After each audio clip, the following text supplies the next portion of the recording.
Est-ce que vous croyez en la réincarnation?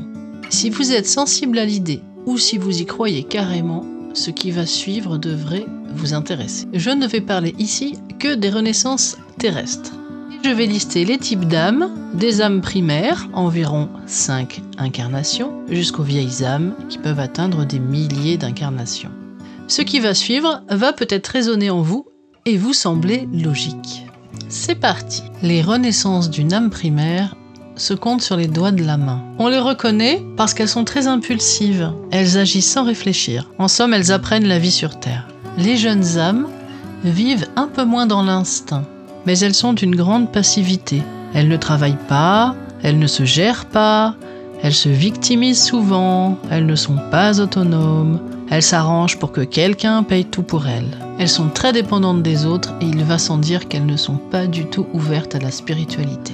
Puis on a un déclic d'autonomie. On devient indépendant, on s'assume enfin.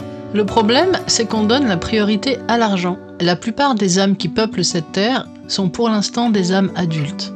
L'ego, l'argent, la manipulation, le pouvoir sur l'autre, la position sociale, le paraître, tout ça, ce sont les maîtres mots de cette catégorie d'âmes. Les âmes adultes n'ont aucune spiritualité, elles sont même allergiques aux gens spirituels. Mais elles vont évoluer quand elles se tourneront vers les autres. On fait ensuite partie des âmes dites élevées. On sort du jeu, on se tourne vers l'autre. L'âme évoluée comprend qu'elle est là pour évoluer et progresser. On observe une nette ouverture au spirituel. On recherche même des gens spirituels comme compagnie.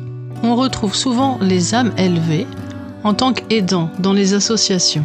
Elles sont souvent curieuses et parfois en formation toute leur vie. La vieille âme est au service des autres. Elle a spontanément de grandes connaissances spirituelles de par toutes ses incarnations précédentes. Si vous êtes une vieille âme, vous pouvez vivre une sorte de bipolarité dans les énergies. Car la vieille âme est prise entre deux feux. La vibration de la matière et celle de l'au-delà à laquelle elle est encore connectée.